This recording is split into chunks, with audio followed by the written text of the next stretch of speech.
बातमी आहे विद्यार्थ्यांसाठी आणि कोचिंग क्लास संदर्भातील। आता देशभरामध्ये 16 वर्षाखालील मुलांचे कोचिंग शिकवणी वर्ग हे आता बंद होणार असून केंद्रीय शिक्षण मंत्रालयाच्या नवीन मार्गदर्शन तत्वात कोचिंग संस्थांना 16 वर्षाखालील विद्यार्थ्यांना हे कोचिंग क्लासमध्ये प्रवेश देण्यासाठी आता सक्त मनाई करण्यात आली आहे। कोणती आहे ती मार्गदर्शन तत्वे ते पाहूयात सविस्तर।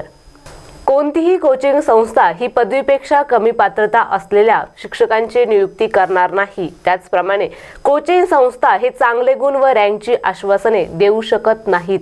16 वर्षाखालील विद्यार्थ्याला प्रवेश देता येणार नाही। कोचिंग संस्थांमध्ये विद्यार्थ्यांची नोंदणी ही माध्यमिक शाळेच्या परीक्षेनंतरच केली जावी। गुणवत्ता, सुविधा किंवा निकालाबद्दल कोणत्याही दावा करणारी जाहिरात ही स्वतः प्रकाशित करू शकत नाही किंवा अशा प्रकाशनात भाग हे कोचिंग क्लास घेऊ शकत नाहीत। कोचिंग संस्थांना नैतिक अधपतनाच्या गुन्ह्यात दोषी ठरवलेल्या व्यक्तींना शिक्षक किंवा अन्य पदांवर नियुक्ती करता येणार नाही। विविध अभ्यासक्रमांचे शुल्क पारदर्शक आणि तर्कसंगत हे असावे। शुल्काच्या पावत्या देण्यात याव्यात। विद्यार्थ्याने मध्येच अभ्यासक्रम सोडल्यास उर्वरित कालावधीचे शुल्क हे विद्यार्थ्याला परत करण्यात यावे। त्याचप्रमाणे एवढेच नाही तर त्यांना आता चांगले गुण किंवा रँकच्या हमीची आश्वासनेही कोचिंग क्लासला देता येणार नाही।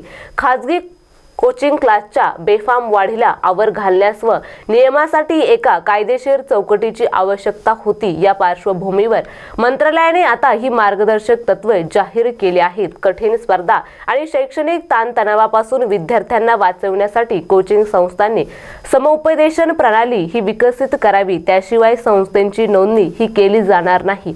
संस्थांकडे एक वेबसाईट असावी, त्यात शिक्षकांची पात्रता, अभ्यासक्रम तो पूर्ण होण्याचा कालावधी, वसतिगृह सुविधा किंवा शुल्क यांचा तपशील असेल। दंड किंवा मान्यता रद्द। मार्गदर्शक तत्वांचे उल्लंघन करणाऱ्या संस्थांना 1 लाख रुपयांपर्यंत दंड किंवा जास्त शुल्क आकारल्यास नोंदणी रद्दची देखील सूचना आता केंद्र सरकारने दिली आहे।